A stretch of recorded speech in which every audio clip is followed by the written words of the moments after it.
አስቴር በዳኔ ወታ ያቀረሽዎቹን ቅርሻት በዚህ ቦታ ላይ መናገር እሷን ከፍ ማድረግ የአማራን ህብረተሰብ ደግሞ ዝቅ እንደማድረግ ይቆጠራል። ስለዚህ ስለሷ አላነሳም።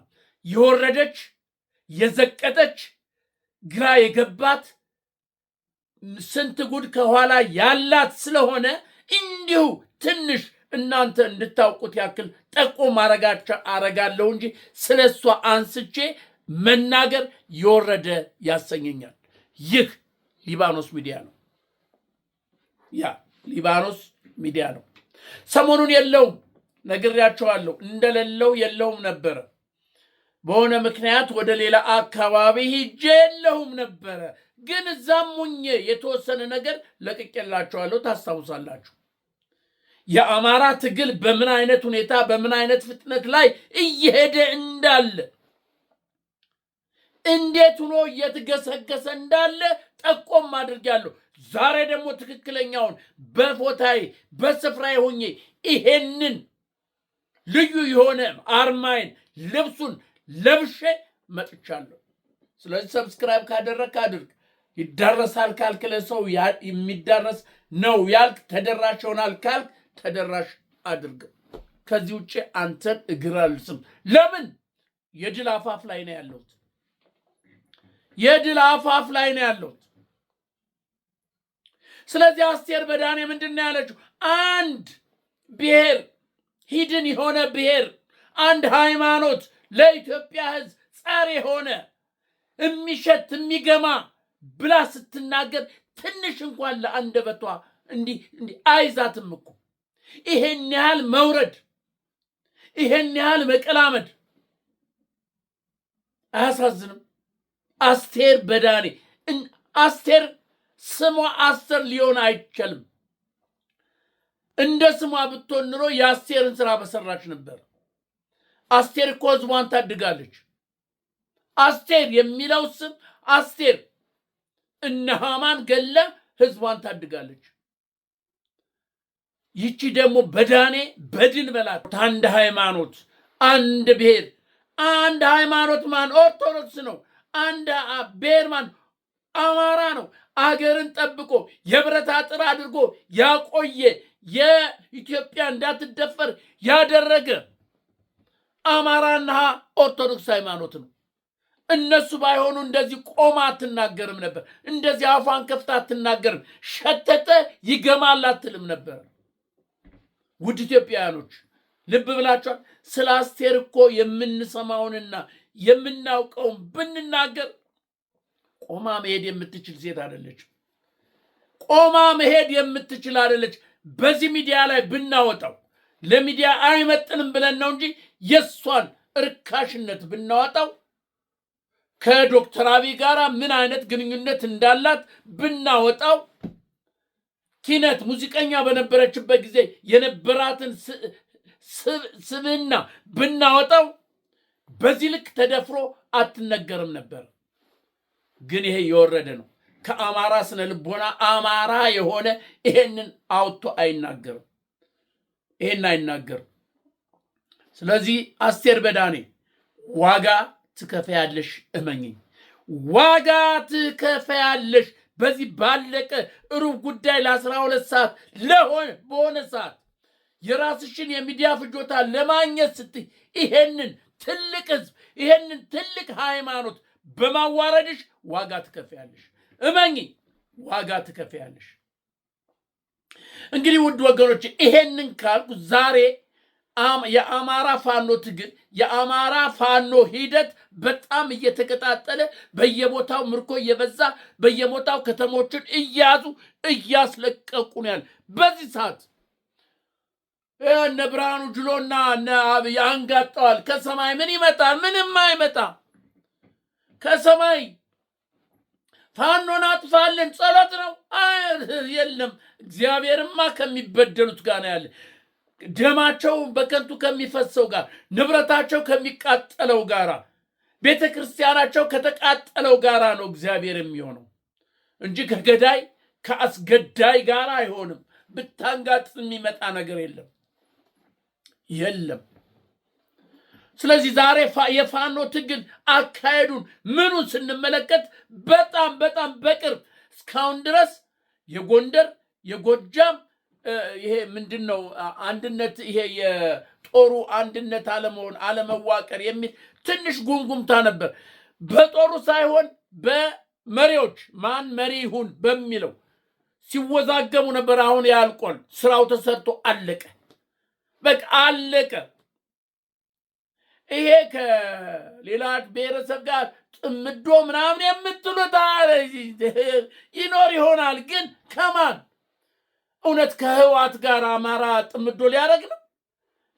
ከህዋት ጋር ሊያረግ ነው? እውነት ነው ይመስላችኋል? ይሄን ሁሉ ፍጅት ይሄን ሁሉ እልቂት ያመጣው ማን ሆነና ነው? በኢትዮጵያ ላይ ምስቅልቅል ያደረገው ማን ሆነና ነው? ይሄንን ልብ በሉና ነው። ሞንጀሪኖ ስትናገር አልሰማህትም? የራሳችን የሆነ ፖለቲካ እቅድ አለን አለች። የራሳችን የሆነ የፖለቲካ አጀንዳ አለን፣ ግን ይሄንን ገዳይ ለመግደል እንጣምራለን፣ ከዛ በኋላ ደግሞ ሌሎችን የምንወጋበት መንገድ አለን እያለች እኮ ነው። አብይ ከወደቀ በኋላ አማራን እገልሃለሁ አጠፋለሁ እኮ ነው። ሌላ እኮ እንትን የለም፣ መልእክት እኮ የለም። አሁን አንድ ላይ እንሆናለን፣ እንዋጋለን፣ ከዛ በኋላ ደግሞ ወልቃይትን መልስ፣ ራያን መልስ፣ እንወጋለን። እምቢ ካልክ እንወጋለን እኮ እያለ እና ስለዚህ አማራ ይሄን እያየ ይሄን እየተረዳ አማራን ቂል አደረከው እንዴ? ፉዞ አደረከው። ከማንም የበለጠ ብልህ፣ ከማንም የበለጠ አርቆ የሚያይ አርቆ የሚያስብ ከማን ጋር ህብረት እንደሚያደርግ ያውቃል። ማንን ይዞ እንደሚሄድ ያውቃል። ህብረት ፈጠረም አልፈጠረም አማራ ብቻውን 4 ኪሎ መግባት ይችላል። ህብረት የሚፈጥረው የወደፊቱን ኢትዮጵያ በአንድነት ለመምራት ያክል እንጂ ለውጊያ ብሎ አይደለም፣ ለመዋጋት ብሎ አይደለም። ለውጊያማ ይሄው አፋፍ ላይ እኮ ደርሶላል። እያስጨነቀው እኮ ነው ያለ። ዛሬ የብልጽግና ወታደር ፖሊስን፣ ሚሊሻን ደብረ ማርቆስና ደብረ ብርሃን ክተት እያለ ነው። ጭንቅ ነው ጭንቅ። ሚሊሻን ፖሊስን ካምቡስ ደብረ ብርሃን ደብረ ማርቆስ እየሰበሰበ ነው። ከሞጣ ወደ ደብረ ማርቆስ ሊሄዱ የነበሩ ሚሊሻና ወታደር ፋኖ ድንገት መጥቶ በታተናቸው። እነሱም ዞሮ ወደ ፋኖ ነው የገቡት። ያውቃል፣ ሚሊሻ ያውቃል፣ ፖሊስ ያውቃል። እዛ ብትሰበስበው ትጥቅ ይዞ ዞሮ ይወጋል እንጂ አማራን ሄዶ አይወጋም፣ ወይም ትግሬን ሄዶ አይወጋም። እመነኝ፣ አይወጋም። ስለዚህ የአማራ ትግል ከምንጊዜውም የበለጠ እየተፈጠነ እየተደራጀ ያለ ስለሆነ ይሄ ክረምት እመኑኝ፣ ይሄ ክረምት አያልፍም። እመኑኝ። የብልጽግና መንግስት የፈረሰ ነው። የእግዚአብሔር ጊዜና ሰዓት ስላልደረሰ እንጂ መንግስት ፈርሷል። እመኑኝ፣ መንግስት ፈርሷል። ስለዚህ ብዙዎቻችሁ ታወራላችሁ፣ እንደዚህ አድርጎ ከህዋት ጋር ጥምዶ። ለዚህ ችግር ያበቃው ማን እንደሆነ ያውቃል፣ ይረዳል። የወልቃይት ምድር ይመሰክራል። ስንት ወልቃይት ከነ ህይወታቸው እንደተቃጠሉ፣ ከነ ህይወታቸው ገደል ውስጥ እንደገቡ፣ በጥይት ስንት እንደተረፈረፉ የወልቃይት ምድር አፍ አውጥቶ ይናገራል። ያንን ማን ያደረገው?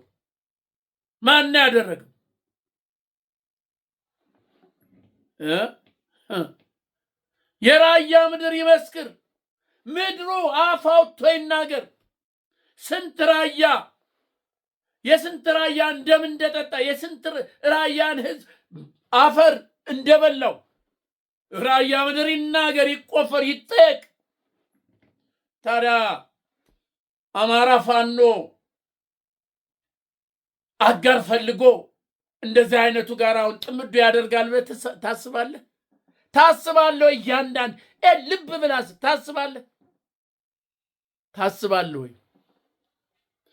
የትግራይ ህዝብ ወገኖቻችን ናቸው። ትግራውያን ኢትዮጵያውያን ናቸው። ትግራይ ህዝቡን እያልኩ ነው። መሪዎችን ሰዓት ህዝቡ የትግራይ ህዝብ የዋህ ህዝብ ኢትዮጵያ የሆነ ህዝብ ነው። ከህዝብ ጋር ጥምዶ ከህዝብ ጋር ህብረት መፍጠር ይቻላል። ግን ለዚህ ቀውስ ከዳረጉን ህብረተሰብ ወይም መሪዎች ጋር ጥምዶ ጋር ብሎ አማራ ፋኖ ያደርጋል ብዬ አላስብም። እኔ አላስብም። ያውቃል የመሪዎች የህዋት መሪዎች አካሄድ ያውቃል። ውስጣቸውን ይረዳል። ሐሳባቸውን ይረዳል። ከንግግራቸው ሞንጀሩ ነው ያለችውን ሰማ አይደል? አሁን አብይን ለመጣል ስንል ህብረት እናደርግ። ከዛ ደግሞ የኛ ጥያቄ ያለናል። ገዛን እምንዋ አየህ አካሄዱን ትረድ እና ይሄን እያየ ፋኖ አጋራቶ ፋኖ መዋጋት አቅቶት ከነሱ ጋር ህብረት ያደርጋል ብለህ ታስባለህ? ይሄ ምንድነው? ይሄ ውሃ የማያነሳ ከዚህ ከአንደበት የማይወጣ ፕሮፓጋንዳ መንዛት ነው። ምናልባት ከኤርትራ ጋር ሊያደርግ ይችላል። ከኦሮሞ ጋር ሊያደርግ ይችላል። ከአፋር ጋር ሊያደርግ ይችላል። ከሶማሌው ጋር ከደቡቡ ጋር ጥምዶ ህብረት ሊፈጥር ይችላል። ከቤንሻንጉል ጋር ሊፈጥር ይችላል። ሞንጀሩን ያለችን አልሰማም? የአገው ሸንጎ የቅማንት እነሱ ያደራጅ እነሱ ተመልከት፣ ስራቸውን፣ እቅዳቸውን፣ አላማቸውን ሳያውቁት ከአንደበታቸው እያፈተለከ ይወጣል። ቅማንት ያገው የምናምን ብለው ያመጡት ማን ነው? እነሱ አይደለም? ኢትዮጵያን ለዚህ የዳረጉት እነሱ አይደለም? አሁንም ሌላ ቀውስ አብይ ቢወድቅ አብይ መንግስት ሲወድቅ ሌላ ቀውስ እንዲፈጠር በኢትዮጵያ ላይ እኮ እየተደረገ ያለ ነው። የአብይ አገው ሸንቆ የምናምን እያሉ የሚሉት ይሄንን ታዲያ አማራ አያስብም? የኢትዮጵያ ህዝብ ይሄን አይረዳም? አካሄዱን አይረዳም ወይ ነው ወይስ ህወሓት ከዚህ በኋላ 4 ኪሎ ገብቶ ስልጣን ሊይዝ ነው ወይ? ንገሩኝ እስቲ። ነው ህወሓት 4 ኪሎ ገብቶ ስልጣን ይዛል ማለት ከምዕራብ ወደ ምስራቅ ፀሐይ ገባሽ ማለት ነው። ማለት በጭራሽ የሚታሰብ ነገር አይደለም። የትግራይ ህዝብ እንደ አማራ ህዝብ እንደ ኦሮሞ ህዝብ እንደ ሶማሌ እንደ አፋር ህዝብ አንድ ነው። ህዝብ የሚጣላበት ህዝብ የሚለያይበት የተጋባ የተዋለደ አንድ የሆነ ህዝብ ነው። አይለያይም፣ አይነጣጠልም። ልነጥለው ልለየው እንኳን ብትል አትችልም። እንኳንስ ህዝቡን እንኳንስ በኢትዮጵያ ያሉትን የኤርትራውያን ከኢትዮጵያ ተነጥሎ መኖር አይችልም። እመነኝ።